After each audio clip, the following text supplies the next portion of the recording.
ابھی جناب سہیل زادار خلیش نے تذکرہ کیا جناب مظفر احمد کا. ہمارے مشاعروں کی دنیا میں، علم کی دنیا میں، فکر کی دنیا میں، اور خصوصاً جو ہمارے یہاں ایک سلسلہ ہے فاعلات فاعلات فاعلات، جیسے ہم ظہور کہتے ہیں، اوزان کہتے ہیں، اس میں استادی کا درجہ رکھنے والے آج ہمارے درمیان بہت خوش فکر شاعر موجود ہیں، جناب مظفر احمد مظفر. میں گزارش کروں گا آج کے مہمان خصوصی جناب مظفر احمد.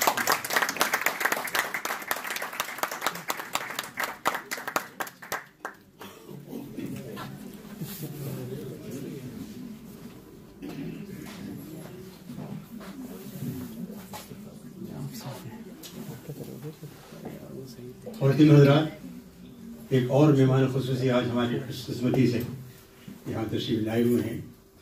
میں الفاظ نہیں پاتا اپنے پاس کہ میں ان کا تعارف آپ سے کراؤں. بہت ہمہ جہت شخصیت ہیں، اور بار بار مجھے یہ اندازہ ہوتا ہے کہ حرف مل جائیں، لفظ مل جائیں تو کچھ عرض ہنر و دانش ڈھونڈتے پھرتے ہیں پیرا یا اظہار ابھی.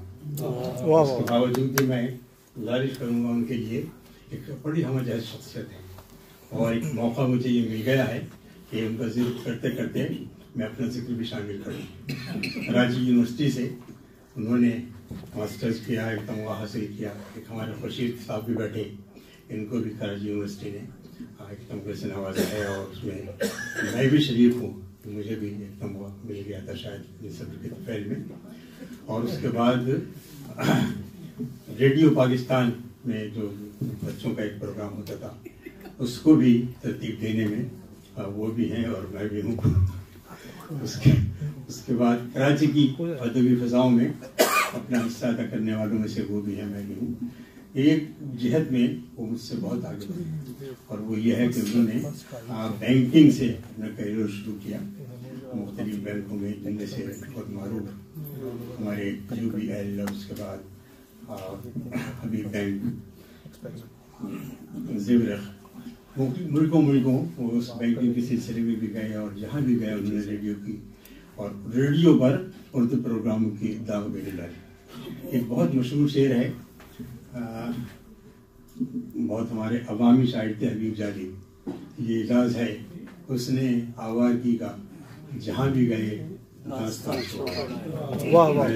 ترمیم کی ہے. یہ اعجاز ہے فن سے وابستگی کا، جہاں بھی گئے ریڈیو چھوڑا.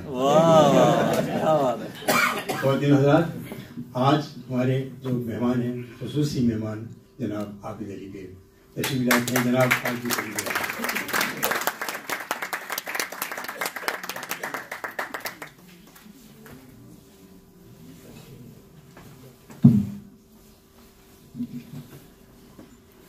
ہیروں میں محبتوں کا، مربتوں کا اور خوشبوؤں کا 34واں سال ہے. جہاں تک مجھے یاد پڑتا ہے، ہیروں میں سب سے پہلا مشاعرہ یہاں موجود ہے ہماری خالد صاحب کی بیگم صاحبہ. خالد صاحب نے کیا تھا ایک بزم متحد، 1974 کی بات ہے، میرے خیال سے 34 سال تو ہو ہی رہے ہیں. اور صورت احوال یہ ہے کہ نہ صرف مشاعرہ ہیروں میں ہوتا بلکہ یہاں کے جو سامعین ہیں ان کا ذکر بھی جگہ جگہ ہوتا ہے کہ بہت خلوص سے وہ اپنا شعر بھی سنتے ہیں، اور شعروں کو سراہنے میں جو انہیں ملکہ حاصل ہے. اور یہ شاید اسی موقع کے لیے میں نے کہا تھا کہ لوگ کہتے ہیں کہ شعر مداوا غم کا، لوگ کہتے ہیں کہ شعر مداوا غم کا، اس کے انوار سے کم دل کی چبھن ہوتی ہے. آئیے چلیے ذرا لطف کا سامہ ہو جائے، آج ہیروں میں بھی ایک بزم سفر ہوتی ہے.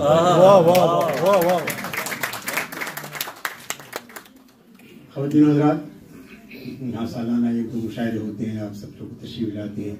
آپ کی توجہ کا اب نتیجہ یہ ہے کہ جب ہم مشاعرے کے لیے لوگوں کو مدعو کرتے ہیں تو وہ اپنے تمام مصروفیات چھوڑنے کے باوجود بھی یہاں تشریف لاتے ہیں.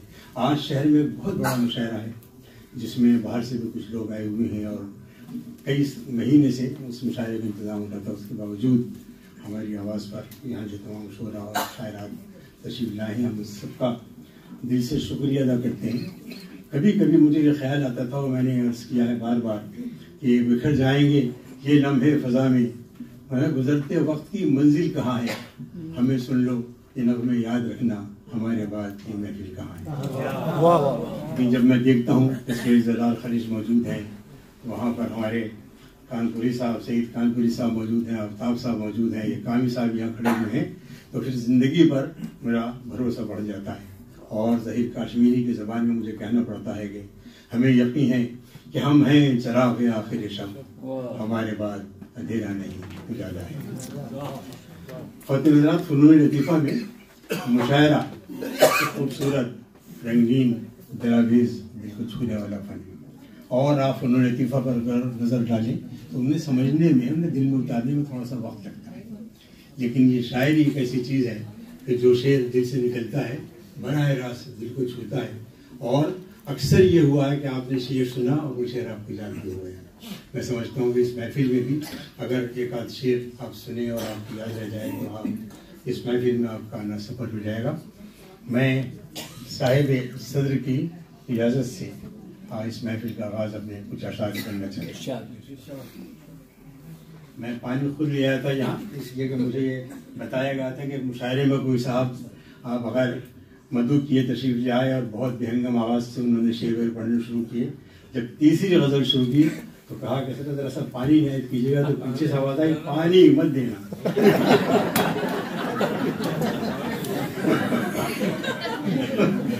میں پانی کا خود ہی لے آیا ہوں۔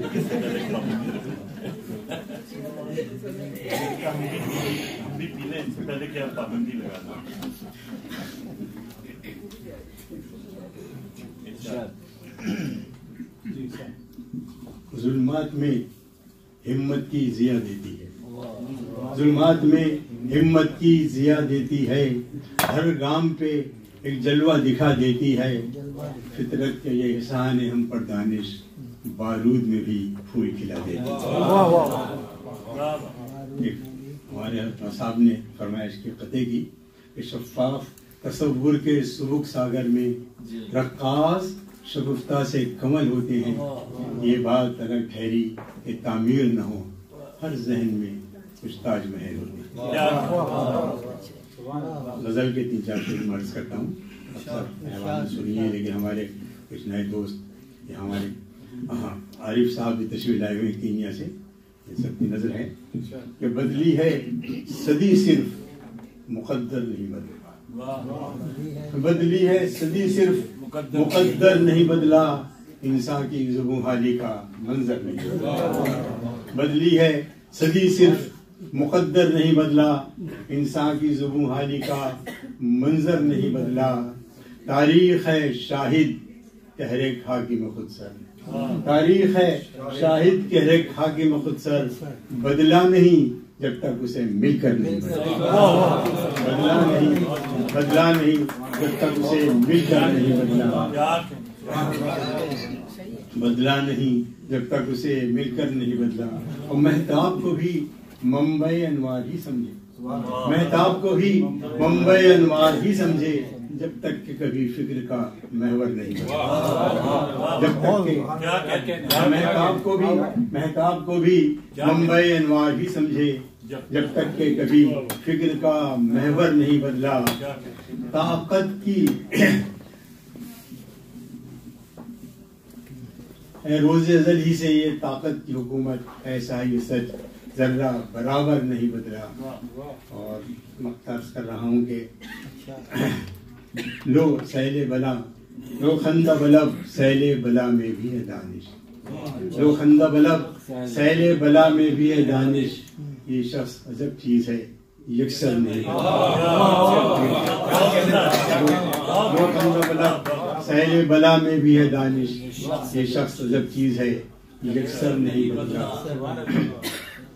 بدلی ہے صدی صرف مقدر نہیں بدلا، انسان کی ذمہ داری کا منظر نہیں بدلا۔